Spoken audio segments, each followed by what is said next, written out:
Jakarta.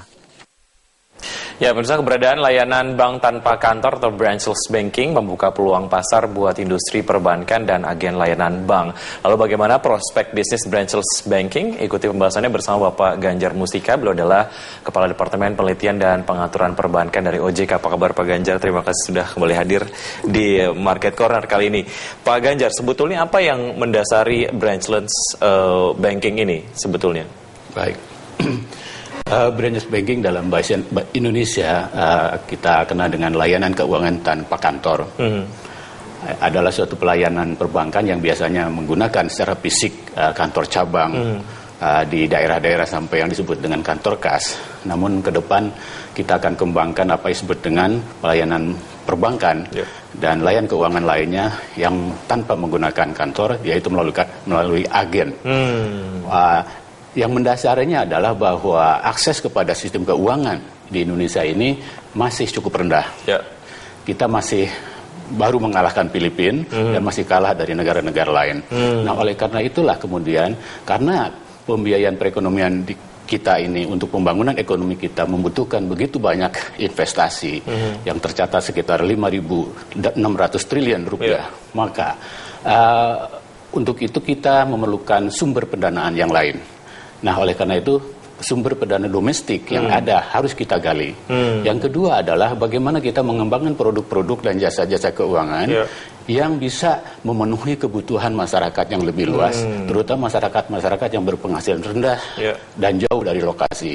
Oleh karena itu kemudian maka ada daerah-daerah atau lokasi-lokasi yang masih kosong yang kita sebut dengan unbanked people, unbanked able people, yang jauh di sana, terutama di luar Jawa dan Bali, yang masih belum terlayani dengan baik. Ada ukuran-ukuran internasional yang dipakai baik dalam ukuran cabang maupun ATM, kita pun masih kalah dengan negara-negara tetangga kita. Jadi ini adalah salah satu upaya untuk kemudian menandingi negara-negara yang lain supaya memang akses perbankan ke pelosok-pelosok ini semakin tinggi dan juga masyarakat di daerah bisa dapat menikmati fasilitas perbankan gitu ya? Iya.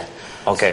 Ya, terkait dengan pesertanya siapa saja? Ini terkait dengan bank-bank yang kemudian akan apa ya bisa melakukan branchless banking ini. Apakah bank umum secara keseluruhan atau bank-bank lain juga bisa melakukan, Pak? Iya.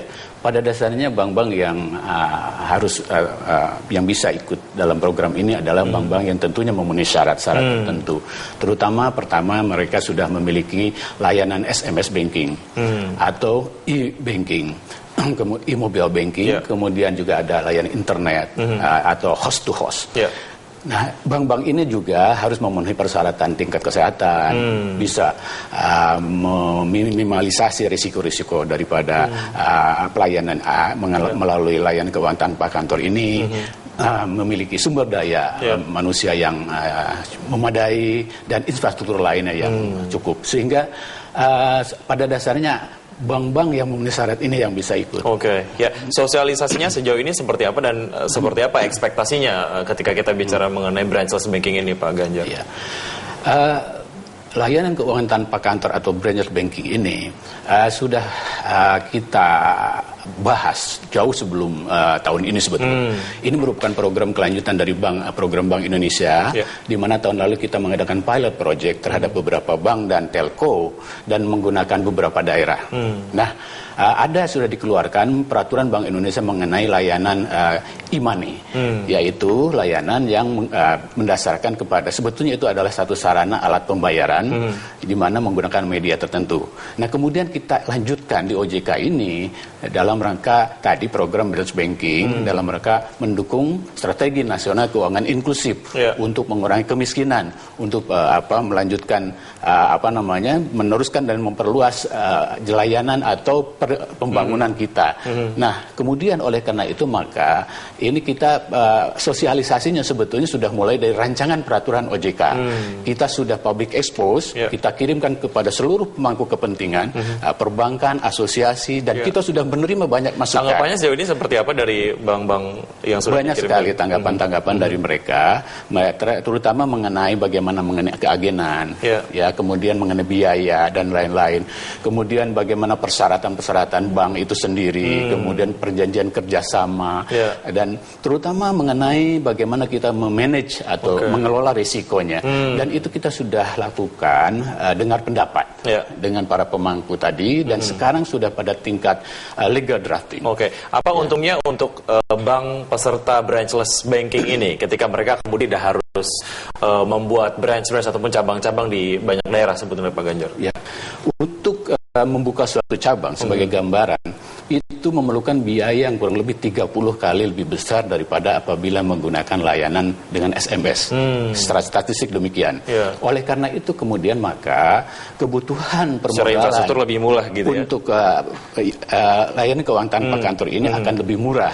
Satu itu. Kedua, ada potensi yang sangat besar. Kalau kita lihat sekarang hanya 57% masyarakat kita yang sudah masuk ke dalam layanan sistem keuangan. Sehingga 43% lagi itulah potensi. Kalau kita kalikan 250 juta, 100 juta masyarakat kita yang akan kita ambil ke dalam sistem keuangan kita. Nah, minimal misalnya 2 juta saja per orang, 200 triliun potensi yang ini adalah upaya untuk menjemput bola gitu ya. Betul, bagaimana peluang pasar dan juga manajemen dari krisisnya, kita akan manajemen risiko maksud kami. Kita akan lanjutkan setelah jeda berikutnya Pak Ganjar. Pemirsa, kami akan segera kembali setelah jeda berikut, tetap di tempat Anda.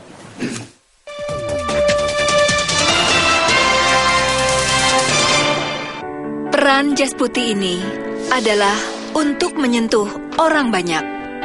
Tapi keberadaan kami tak pernah cukup untuk memberi arti lebih demi kesehatan bangsa. Di klikdokter.com, kami senantiasa hadir lebih dekat dan mudah untuk Anda, memberikan solusi kesehatan Anda. Terima kasih atas pengabdian para dokter dan seluruh tenaga kesehatan. Kapan saja, klikdokter.com.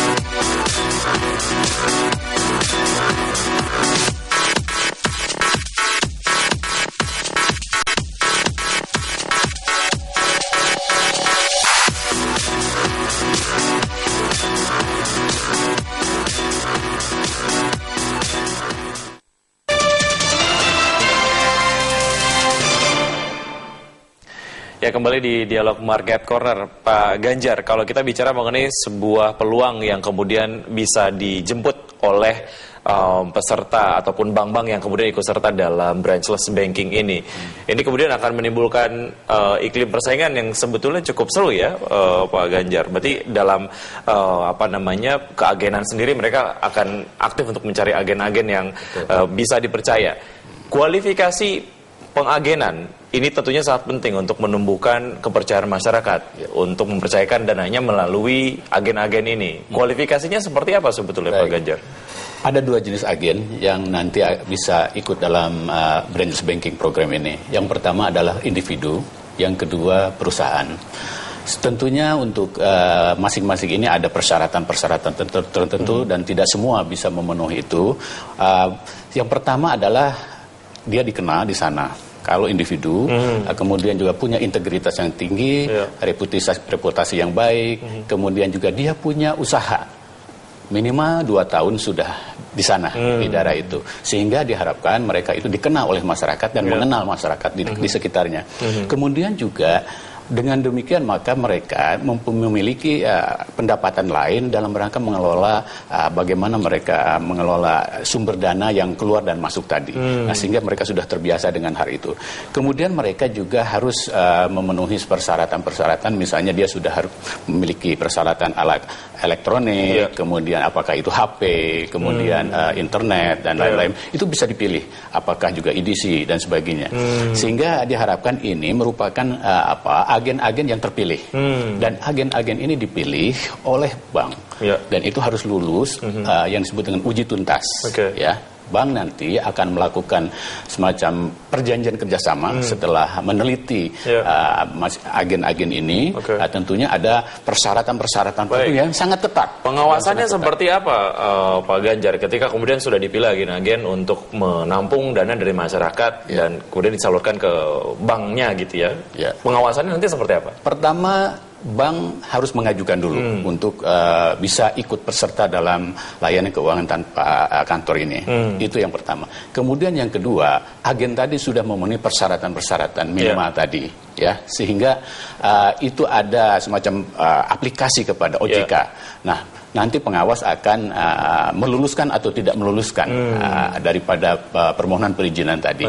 Kemudian juga ada pembinaan dari bank, ya, karena bank wajib membina, melakukan sertifikasi pendidikan dan lain-lain. Kemudian juga ada sistem pelaporan, ada sistem pelaporan nanti kepada OJK tentunya yang diharapkan secara online, dan tentunya ini diharapkan menjadi satu bahan untuk pengawasan. Nah, apabila terjadi sesuatu, yang pertama bertanggung jawab adalah tentunya bank. Nah, adapun nanti ada masalah hukum yang lain, tentunya harus diselesaikan antara bank dengan agen. Dan kemudian juga agen turut bertanggung jawab terhadap apa yang telah dilakukan. Ya, apa untungnya bagi agen? Tentunya ini kemudian bicara mengenai satu komisi katakanlah yang mereka terima gitu ya. Sejauh mana ini akhirnya bisa jadi satu hal yang cukup menarik juga untuk agen, Pak? Baik. Masyarakat barangkali sekarang menunggu hal ini karena ini merupakan satu tambahan income, pendapatan bagi masyarakat yang jauh di sana, ya, masyarakat terutama yang di luar Jawa, Indonesia Timur terutama, karena Indonesia Timur itu masih rendah tingkat penetrasinya, akses kepada perbankan atau sistem keuangan itu. Nah, agen nanti akan mendapatkan keuntungan berupa fee yang akan diperjanjikan tentunya antara bank dengan agen tadi. Pendapatan inilah nanti yang akan menjadi sumber income lain daripada agennya. Baik, sosialisasinya terhadap masyarakat seperti apa? Dan juga tingkat kepercayaan dari masyarakat terhadap agen-agen ini, prediksinya nanti akan seperti apa dari sosialisasi kepada masyarakat yang sudah dilakukan, Pak Ganjar? Ya, salah satunya adalah talkshow semacam ini. Yang kedua, tentunya kita akan terus melakukan edukasi, karena kita memiliki satuan khusus untuk hal ini dan sudah memiliki kantor di cabang-cabang 34 kantor OJK akan kita kerahkan untuk sosialisasi. Kemudian juga kita memiliki apa yang disebut dengan Simolek, ya, ada kendaraan yang bisa mencapai ke daerah-daerah yang jauh di sana. Nah, itulah yang akan terus kita lakukan melalui berbagai media tentunya, baik secara langsung kita sosialisasi maupun secara mass media lainnya. Masyarakat sendiri sebagai penabung bisa monitor dananya sudah masuk atau belum melalui apa, Pak Ganjar? Ada menu tertentu yang bisa digunakan. Misalnya saya menggunakan cellular phone, telepon yang sekarang sudah sekitar 180 juta cellular phone. Nah, ini sangat potensial sekali. Nah, masyarakat Indonesia sudah terbiasa dengan menggunakan hal ini. Hal yang paling mudah adalah dengan menggunakan cellular phone tadi, di mana di situ ada menu yang bisa melihat bagaimana saldonya. Kemudian ketika mereka melakukan transaksi, misalnya transfer, kemudian ada transfer masuk, kemudian ada pembayaran tunai, ada penarikan tunai, dan lain-lain. Ada notifikasi langsung yang real time.